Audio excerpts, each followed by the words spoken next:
लड़की बिना शादी के क्यों नहीं रह सकती? जैसे लड़का रह सकता है, फिर लड़की क्यों नहीं रह सकती? क्योंकि मैंने क्वेश्चन घर पर किया कि मुझे शादी नहीं करना है, तो मेरे घर वाले एकदम गुस्सा हो गए। पता नहीं, मतलब पिताजी, मेरा भाई। तो आपको शादी क्यों नहीं करना? गुरुदेव, इसलिए नहीं करना है क्योंकि ये संसार में सब लोग जैसे कि उलझे हुए हैं ना। जैसे कि कोई दादी अपने पोते को छोड़ती ही नहीं है।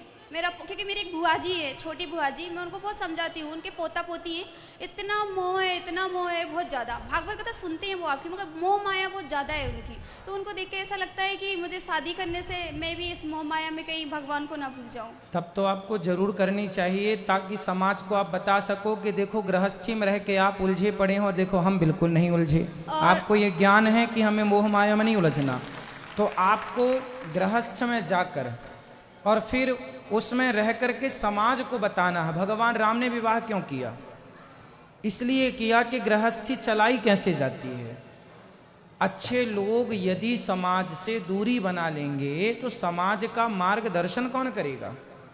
और एक मेरी बुराई, जो कि मैं 3 साल पहले बहुत मतलब इतनी वैसी थी, जैसे कि इंस्टाग्राम, व्हाट्सअप, फेसबुक, 2-2, 3-3 घंटे मतलब ऐसे निकल जाते थे ना, पता ही नहीं चलता था। अब मुझे उनको ओपन करने का टाइम नहीं रहता है, क्योंकि मेरी कथा और मेरा काम सबसे ज़्यादा प्रिय है। और गुरुदेव, एक और क्वेश्चन है, जैसे कि मेरी अगली साल शादी है, मतलब होएगी है, क्योंकि मेरे जो पिताजी है ना, उन्होंने बोला है कि अगली साल फाइनल है। मगर मैं ऐसा सोच रही हूँ कि जैसे कि मैं मीडियम घर से हूँ, 3, 3.5, 4 लाख में मेरी शादी हो जाएगी।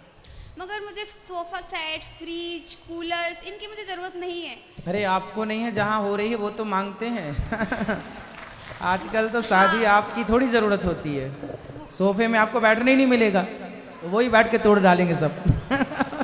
हाँ, तो सर गुरुदेव, मैं ये चाह रही हूँ कि वो मुझे ना देकर, जैसे कि ओनली जो छोटा मोटा रहता है 1 और 1.5 लाख में ओनली भोजन प्रसादी कराकर, और जो छोटा मोटा खाने पीने का रहता है वो देकर, जो मेरा बचता है वो मैं ना जो अपने वृद्धाश्रम में गुरु अपना पाठशाला जो आप स्टार्ट करवा रहे हैं, मैं उसमें देना चाहती हूँ। बहुत सुंदर, अच्छे भाव हैं आपके, पर आप बेटी हो, आपके पिता की इच्छा होगी कि वो आपको बहुत सारा दें, और यदि संतुष्टि ससुराल पक्ष वाले मिल जाएं तो ये बड़ी कृपा है भगवान जी की कि वो ना मांगे।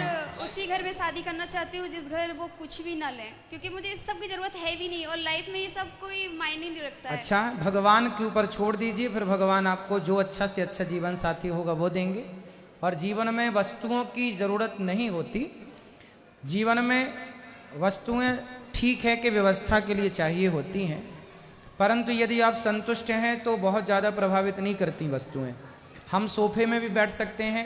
सोफ़ा, आजकल तो सोफ़ा सेट 1 लाख का भी आता है, 50,000 का भी आता है, और 200 रुपये की कुर्सी भी आती है, और सबसे उम्दा तो बोरा बिछाओ और ज़मीन सबसे उम्दा है। तो कहने का तात्पर्य ये है कि देखो, आप कुर्सी में बैठे 50,000 के सोफे में या ज़मीन में बैठे, बात वही है। बस आदमी बड़ी बड़ी चीज़ें केवल अपने रुतबे के लिए खरीदता है, आलीशान चीज़ें जमाने को दिखाने के लिए, जबकि ज़िंदगी सादगी से जी जा सकती है। आप ठीक कह रहे हैं। वही मैं बोल रही हूँ, घर वालों को भी मैं यही समझा रही हूँ, मुझे इन सब की ज़रूरत नहीं है। जो भी मेरे पैसे बचेंगे ना, तो जो आपका आश्रम, अपना वृद्धाश्रम, उसमें मैं सबमिट करना बिल्कुल, बहुत बहुत अच्छे और विचार एक और था, जैसे मेरी शादी होगी गुरुदेव, जो मेरा जो वो रहता है, जैसे अपन पंगत जो देते हैं, तो मैं अपने जो गुरुदेव जो अपना वृद्धाश्रम है, तो मैं साधु संत के साथ उनको भोजन कराना चाहती हूँ। नहीं, उनको वो तो देखो व्यवहार बेटा करना पड़ता है। आजकल तो बाराती आएंगे तो उनको खवाएंगे नहीं क्या?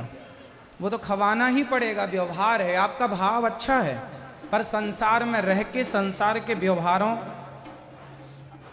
के बीच में रहकर व्यवहार करने ही पड़ेंगे, बिना व्यवहार के गुजारा नहीं। हाँ, एक और, जैसे कि बोलते हैं, पहले मैं कोई दान नहीं देती थी। मैं जॉब करती हूँ और नॉर्मली मेरी 10+ सैलरी है नॉर्मल।